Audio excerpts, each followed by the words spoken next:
Assalamualaikum warahmatullahi wabarakatuh. Salam sejahtera untuk kita semua. Kita panjatkan puji dan syukur kepada Tuhan Yang Maha Kuasa karena berkat kasih cintanya kita dapat membuat video ini. Kami, kelompok 2, akan mempresentasikan tugas ekonomi makro yang bertema uang dan lembaga keuangan. Sebelum memulai presentasi ini, izinkan saya untuk memperkenalkan anggota dari kelompok kami. Yang pertama, moderator saya sendiri, Ronaltan. Lalu yang kedua ada Notulen oleh Diah Aulia. Lalu ada pemapar materi oleh Damayanti, Siva, Wahyudin, Muhammad Dias, Vieka, Nurlita. Lalu ada penjawab pertanyaan oleh Diana, Fahrul, Ari Setiawan, Rivaldi, Intan. Lalu ada penanya pertanyaan yaitu Hasna, Nenden, Dian, Nopita, Erika Dewi, Erika Novia, Anissa Siwi, Dede Akbar, Titin, dan Mutiara. Baik, langsung saja kita simak presentasinya terlebih dahulu. Waktu dan tempat saya persilahkan kepada teman-teman pemateri. Saya persilahkan. Assalamualaikum warahmatullahi wabarakatuh. Terima kasih atas waktunya. Perkenalkan, nama saya Wahyudin. Saya dari kelompok 2 ekonomi makro. Saya akan membahas tentang pengertian uang dan sejarah uang. Pengertian uang. Uang adalah suatu benda yang akan diterima secara umum oleh masyarakat untuk mengukur nilai dan menukar dan melakukan pembayaran atas pembelian barang dan jasa serta sebagai pembayaran yang sah. Sejarah uang. Masyarakat yang masih primitif kehidupannya masih sangat sederhana. Hal ini pernah dialami oleh nenek moyang kita. Mereka dapat memenuhi kebutuhan hidupnya dengan cara mengambil dan memanfaatkan barang yang ada di sekitar tempat tinggalnya. Perkembangan peradaban manusia menggeser tujuan produksi masyarakat semula. Masyarakat memproduksi barang hanya untuk memenuhi kebutuhan keluarganya. Lalu berkembang menjadi tidak hanya kebutuhan keluarga, tetapi juga memenuhi kebutuhan orang lain. Selanjutnya terjadi tukar menukar barang yang disebut barter. Barter terdapat terjadi jika sebagai berikut. Satu, orang yang akan melakukan pertukaran harus memiliki barang yang akan ditukar. Dua, orang-orang akan melakukan pertukaran tersebut pada waktu yang sama. Tiga, barang-barang yang harus ditukarkan harus mempunyai nilai yang sama. Seiring dengan perkembangan peradaban manusia, maka pertukaran dengan cara barter menjadi semakin sulit. Akhirnya manusia mulai menggunakan uang. Barang dalam pertukaran contoh uang barang yaitu garam, senjata, dan kulit hewan. Namun uang barang tersebut masih mengandung kelemahan adalah sebagai berikut. A. Sulit dipindahkan. B. Tidak tahan lama. C. Sulit disimpan. D. Nilainya tidak tetap. E. Sulit dibagi tanpa mengurangi nilainya. F. Bersifat lokal. Kesulitan pertukaran dengan menggunakan uang barang tersebut mendorong manusia untuk menetapkan benda yang dapat digunakan sebagai perantara tukar menukar. Benda yang dianggap cocok sebagai alat tukar menukar adalah logam. Sekian yang dapat saya sampaikan. Assalamualaikum warahmatullahi wabarakatuh. Fungsi dan jenis uang. Yang pertama kita akan membahas tentang fungsi uang. Fungsi uang ini dikelompokkan menjadi dua, yaitu fungsi asli dan fungsi turunan. Nah, fungsi asli kembali digolongkan menjadi dua. Yang pertama, uang sebagai alat tukar atau medium of exchange yang berfungsi untuk memudahkan masyarakat dalam melakukan pertukaran atau melakukan kegiatan jual beli. Nah, yang kedua, uang sebagai alat satuan hitung atau unity of account.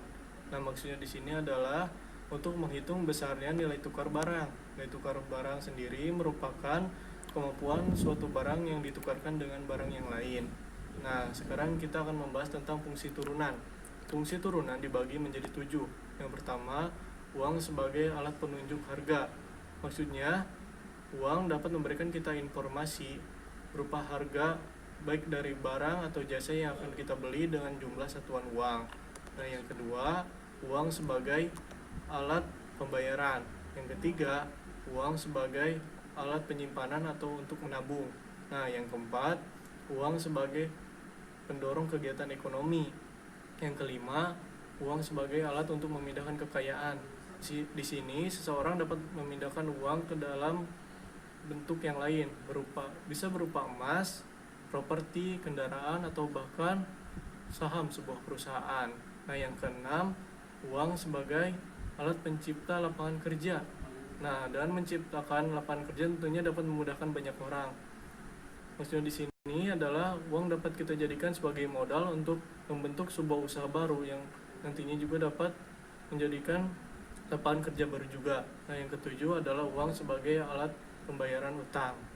Nah, sekarang kita akan membahas tentang jenis uang. Jenis uang yang pertama yaitu adalah uang kartal.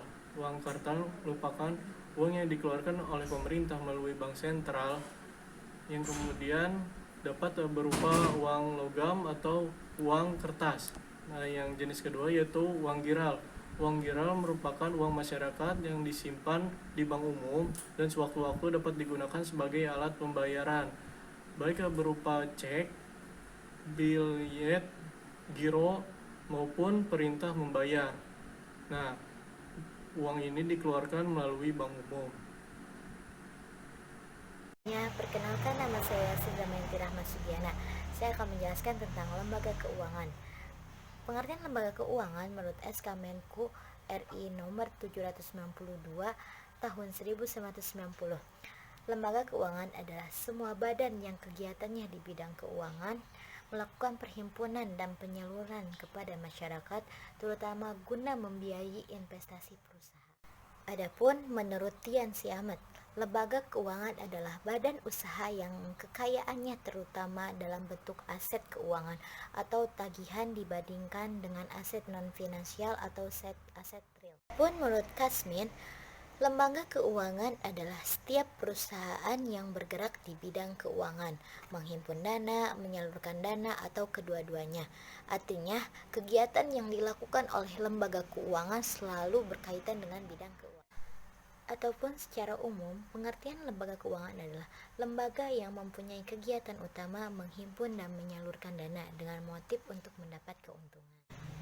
Bentuk lembaga keuangan terbagi menjadi dua. Yang pertama, lembaga keuangan bank, yang kedua lembaga keuangan non-bank. Baik, di sini saya akan menjelaskan tentang lembaga keuangan bank. Lembaga keuangan dalam pembicaraan kita sehari-hari yaitu bank dikenal sebagai lembaga keuangan yang kegiatan utamanya menerima simpanan giro, tabungan, dan deposito. Adapun jasa perbankan lainnya meliputi jasa pemindahan uang atau transfer, yang kedua jasa penanggihan atau inkaso, yang ketiga jasa clearing atau clearing, yang keempat jasa penjualan mata uang asing atau palas, yang kelima jasa safe deposito box. Pun yang dimaksud dengan bank itu sendiri, bank adalah badan usaha yang menghimpun dan menyalurkan kepada masyarakat dalam bentuk kredit atau dalam bentuk lainnya dalam rangka meningkatkan taraf hidup rakyat banyak. Yang pertama, jenis-jenis bank. Menurut pasal 5 Undang-Undang Nomor 10 1998, jenis bank terdiri atas bank umum dan bank perkreditan rakyat atau disebut juga BPR. Selain itu juga terdapat bank sentral yaitu Bank Indonesia. Bank sentral berdasarkan Undang-Undang Nomor 23 tahun 1999, Bank Sentral atau Bank Indonesia merupakan lembaga negara yang independen atau mandiri, bebas dari campur tangan pemerintah dan pihak-pihak lain, kecuali untuk hal-hal yang secara tegas diatur dalam undang-undang. Bank Indonesia merupakan bank sentral di Indonesia yang didirikan berdasarkan undang-undang. Bank umum. Menurut Undang-Undang Nomor 10 Tahun 1990, bank umum berdasarkan prinsip syariah yang dalam kegiatannya memberikan jasa dalam lalu lintas pembayaran. Bank umum memiliki bentuk hukum yaitu perseroan terbatas, yang kedua koperasi, yang ketiga perusahaan daerah. Bank umum hanya dapat didirikan oleh warga negara Indonesia atau badan hukum yang ada di Indonesia. Yang kedua, warga negara Indonesia dengan warga negara asing dan atau badan hukum asing secara kemitraan. Bank umum yang terbentuk hukum perseroan terbatas ada yang dimiliki negara dan swasta. Yang ketiga, Bank Perkreditan Rakyat atau BPR. Bank Perkreditan Rakyat hanya diperbolehkan menghimpun dana dari masyarakat dalam bentuk simpanan berupa deposito berjangka, tabungan, dan atau bentuk lain yang dipersamakan dengan itu. Namun, BPR juga boleh memberikan kredit kepada masyarakat sebagaimana dilakukan oleh bank umum. Menurut pasal 13 Undang-Undang Nomor 10 Tahun 1998, BPR mempunyai tugas sebagai berikut. Yang pertama, menghimpun dana dari masyarakat dalam bentuk simpanan berupa deposito berjangka, tabungan atau bentuk lain yang dipersamakan dengan itu. Yang kedua, memberikan kredit kepada masyarakat. Yang ketiga, menyediakan pembiayaan bagi nasabah berdasarkan prinsip-prinsip bagi hasil. Menurut pasal 14 Undang-Undang Nomor 10 Tahun 1998, BPR dilarang melakukan kegiatan sebagai berikut. Yang pertama, menerima simpanan dalam bentuk giro dan turut serta dalam lalu lintas pembayaran. Yang kedua, melakukan usaha dalam valuta asing. Yang ketiga, melakukan penyertaan modal. Yang keempat, melakukan usaha peransurasian. Yang kelima, melakukan kegiatan usaha lain di luar kegiatan. Saya telah menjelaskan pengertian lembaga keuangan dan bentuk lembaga keuangan. Lembaga keuangan yang bukan bank merupakan semua lembaga yang melakukan kegiatan dalam bidang keuangan dengan secara langsung atau tidak langsung yang menghimpun dana dengan cara mengeluarkan surat-surat berharga kemudian menyalurkan kepada masyarakat, terutama untuk membiayai investasi berbagai macam perusahaan. Jenis-jenis lembaga keuangan yang bukan bank yang pertama ada pasar modal. Pasar modal merupakan tempat jual beli surat berharga dengan instrumen utama meliputi saham dan obligasi. Keunggulan dari pasar ini adalah menjadi sumber pembiayaan jangka panjang di dunia usaha. Yang kedua ada pasar uang. Pasar uang ini adalah tempat mendapatkan dana dari investasi dana. Pasar uang ini juga biasa disebut dengan pasar kredit jangka pendek. Yang ketiga ada penggadaian. Penggadaian yaitu tempat kegiatan menjamin barang-barang berharga kepada pihak tertentu guna memperoleh sejumlah uang. Kemudian barang tersebut yang dijaminkan akan ditebus kembali sesuai dengan perjanjian nasabah dengan lembaga gadai. Yang keempat ada sewa guna usaha atau biasa disebut leasing. Ini merupakan penyediaan pembiayaan bersistem kontrak sewa yang dikombinasikan dengan pembelian secara cicilan kepada individu dan perusahaan. Yang kelima ada koperasi simpan pinjam. Koperasi simpan pinjam ini adalah koperasi yang menjalankan usaha simpan pinjam sebagai satu-satunya usaha yang menghimpun dana dari masyarakat serta meminjamkan kembali kepada anggota dan masyarakat. Assalamualaikum warahmatullahi wabarakatuh. Perkenalkan, saya Siva Alfian Mara, saya dari MN20E. Di sini saya sebagai pemapar materi dari kelompok 2. Di sini saya hanya akan melanjutkan dan menjelaskan tentang lembaga keuangan bukan bank. Nah, yang selanjutnya ini ada perusahaan asuransi. Yang mana perusahaan asuransi ini adalah lembaga yang melindungi nasabah yang bergabung dari beragam resiko tergantung asuransi dan jenis asuransinya. Nah, sebagai contohnya itu, jika Anda mempunyai asuransi kesehatan, maka perusahaan kesehatan akan membayarkan pengobatan yang Anda lakukan di rumah sakit yang telah ditentukan. Nah, yang kedua ini ada G, yaitu anjak piutang. Nah, anjak piutang ini adalah yang lebih jelasnya atau yaitu faktoring perusahaan, yang mana perusahaan ini melakukan penagihan dan pembelian atau pengembalian alihan atau juga pengelolaan utang piutang suatu perusahaan. Nah, yang selanjutnya ada H, yaitu modal ventura. Modal ventura ini yaitu merupakan badan usaha yang melakukan pembayaran ke dalam perusahaan yang menerima bantuan pembayaran. Nah, yang terakhir ini ada I, yaitu dana pensiun. Dana pensiun ini merupakan perusahaan yang memungut dana dari karyawan suatu perusahaan dan memberikan pendapatan kepada peserta pensiun sesuai dengan perjanjian. Itu yang bisa saya lanjutkan dari lembaga keuangan bukan bank. Yang selanjutnya di sini saya akan menjelaskan tentang fungsi bank. Baik ya, fungsi bank itu terbagi menjadi 2. Yang pertama itu fungsi bank secara umum dan yang kedua itu fungsi sampingan bank. Fungsi bank secara umum itu terbagi menjadi 2, ada Yang pertama itu menghimpun dana dari masyarakat, dan yang kedua itu menyalurkan dana kepada masyarakat. Nah, yang pertama saya akan menjelaskan terlebih dahulu tentang menghimpun dana dari masyarakat. Maksud dari hal tersebut itu, menghimpun dana dari masyarakat itu bisa dengan melalui tabungan, bisa dengan melalui deposit berjangka, bisa dengan melalui giro, dan lain sebagainya. Dengan menghimpun dana ini juga bisa menjamin keamanan dana keuangan masyarakat tersebut. Nah, yang kedua itu saya akan menjelaskan tentang menyalurkan dana kepada masyarakat. Maksudnya, setelah menghimpun dana dari masyarakat itu, bank akan menyalurkan dana tersebut itu kepada pihak-pihak yang membutuhkan, tetapi dengan melalui sistem kredit ataupun pembayaran. Nah, itu yang bisa saya jelaskan dari pemateri kali ini. Mohon maaf bila ada salah kata dan kurang tepat. Terima kasih. Wassalamualaikum warahmatullahi wabarakatuh.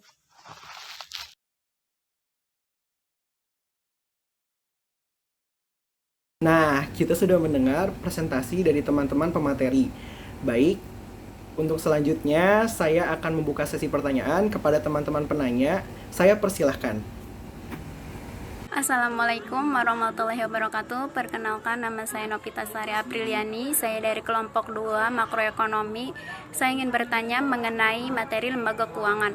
Apa sih perbedaan antara lembaga keuangan bank dengan lembaga keuangan non-bank? Dan apa yang dimaksud dengan deposito? Tolong berikan penjelasannya. Terima kasih. Selamat pagi. Sebelumnya perkenalkan, nama saya Margata Pantina Santuri. Saya dari kelompok 2. Di sini saya ingin menjawab pertanyaan perbedaan antara bank dan lembaga keuangan non-bank, atau perbedaan antara lembaga keuangan bank dengan lembaga keuangan non-bank. Sebenarnya sama saja. Serta apa yang dimaksud dengan deposito. Perbedaan antara lembaga keuangan bank dengan keuangan non-bank adalah bank menjalankan kegiatan lebih lengkap dari lembaga keuangan non-bank atau bukan bank, yaitu bank mengumpulkan dana dari masyarakat kemudian menyalurkan kembali kepada masyarakat yang membutuhkan dana dan memberikan jasa-jasa keuangan lainnya. Bank juga dapat secara langsung menciptakan uang resmi yang dapat mempengaruhi jumlah uang yang beredar di masyarakat. Bank dapat mengumpulkan dana langsung, baik bentuk giro, deposito, maupun tabungan. Sedangkan lembaga keuangan bukan bank atau lembaga keuangan non-bank tidak dapat mengumpulkan dana secara langsung dalam bentuk seperti giro, deposito, maupun tabungan. Adapun pengertian deposito atau apa itu yang dimaksud dengan deposito. Deposito adalah simpanan yang penarikannya hanya dapat dilakukan pada waktu yang tertentu yang sudah dijanjikan sebelumnya oleh nasabah dengan pihak bank. Sekian dari saya, mohon maaf bila ada kesalahan kata atau kekurangannya, mohon dimaafkan. Terima kasih. Assalamualaikum warahmatullahi wabarakatuh. Saya Titi Notima izin bertanya, mengapa uang berfungsi sebagai pencipta lapangan kerja? Terima kasih, mohon dijawab. Assalamualaikum warahmatullahi wabarakatuh. Assalamualaikum warahmatullahi wabarakatuh. Saya Diana Lutfi Salsabila. Saya akan menjawab pertanyaan Titin. Kenapa uang berfungsi sebagai alat cipta lapangan kerja? Pertama, di sini saya akan menjelaskan fungsi uang untuk cipta lapangan kerja, yaitu sebagai modal usaha. Misalkan mendirikan bangunan seperti pabrik, toko, atau usaha lainnya, itu membutuhkan uang. Dan kita akan membuka usaha tersebut, pasti juga akan membutuhkan pegawai, karyawan, dan yang lain-lainnya. Nah, dari situ kita pasti membuka lapangan kerja untuk orang yang emang membutuhkan lapangan kerja atau pekerjaan. Terima kasih. Wassalamualaikum warahmatullahi wabarakatuh. Assalamualaikum warahmatullahi wabarakatuh. Perkenalkan, nama saya Dede Akbar Ramadan. Di sini saya akan bertanya tentang materi lembaga keuangan. Pertanyaannya adalah sebutkan kendala-kendala dalam sistem barter. Sekian dari saya. Wassalamualaikum warahmatullahi wabarakatuh. Assalamualaikum warahmatullahi wabarakatuh.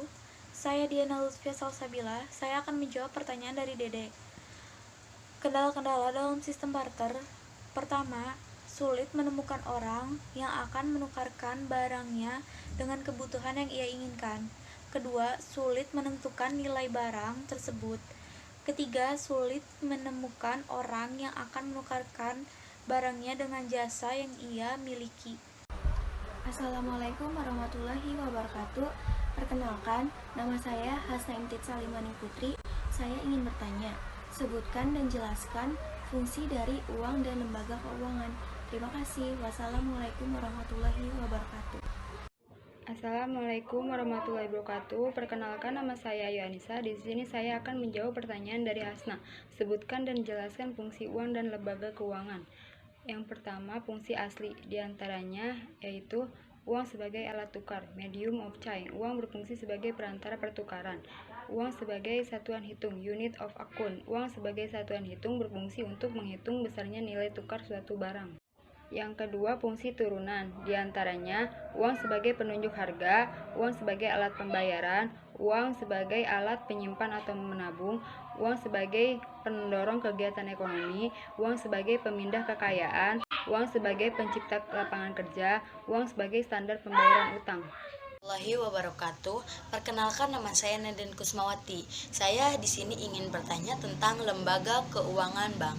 Dalam bank, pada dasarnya saya melihat dua nama yang berbeda, yaitu bank konvensional dan bank syariah. Apakah dalam menjalankan lembaga keduanya berbeda?